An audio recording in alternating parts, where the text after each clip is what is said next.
Hi everyone, ಇಲ್ಲಿ addition ಟ್ರಿಕ್ಕನ್ನು ನೋಡೋಣ. ಎಡಿಷನ್ ರಿಲೇಟೆಡ್ ಕ್ವಶನನ್ನು ನೋಡೋಣ.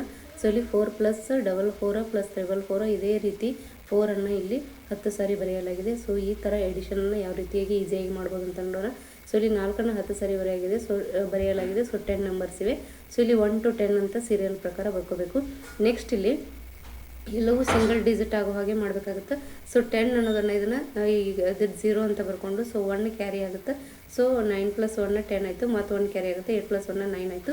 ಸೊ ಅವಾಗ ಅದು ಏನಾಗುತ್ತೆ 1 2 3 4 5 6 7 9 00 ಆಗುತ್ತೆ. ನೆಕ್ಸ್ಟ್ ಇಲ್ಲಿ 4 ಅನ್ನೋ ನಂಬರು ರಿಪೀಟ್ ಆಗಿದೆ. ಸೊ ಇಲ್ಲಿ ಇಂಟು 4 ಮಾಡಬೇಕಾಗುತ್ತೆ.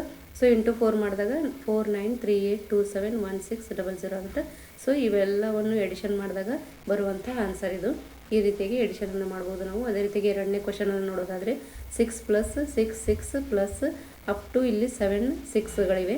ಸೊ ಈ ಥರ ಇದ್ದಾಗ ಇಲ್ಲಿ 1 to 7 ಸೀರಿಯಲ್ ಪ್ರಕಾರ ಬರ್ಕೋಬೇಕು. 1 2 3 4 5 6 7. ಸೊ ಇಲ್ಲಿ ಇಂಟು 6 ಮಾಡಬೇಕು. 6 ಮಾಡಿದಾಗ 740 740 2 ಬರುತ್ತೆ ಆನ್ಸರ್. ಸೊ ಆನ್ಸರ್ ಏನಾಯಿತು 740 740 2 ಆಯಿತು. ಈ ರೀತಿಯಾಗಿ ನಾವು ಒಂದರ ಕೆಳಗಡೆ ಒಂದು ಮಾಡ್ತಾ ಹೋದರೆ ಇದು ಲಾಂಗ್ ಆಗುತ್ತೆ ಮತ್ತು ಟೈಮ್ನು ಹಿಡಿತೈತಿ. ಸೊ ಈ ಥರ ಒಂದು ಮೆಥಡ್ ನಮಗೆ ಗೊತ್ತಿದ್ದರೆ ನಾವು ಈಸಿಯಾಗಿ ಎಡಿಷನನ್ನು ಮಾಡಬಹುದು.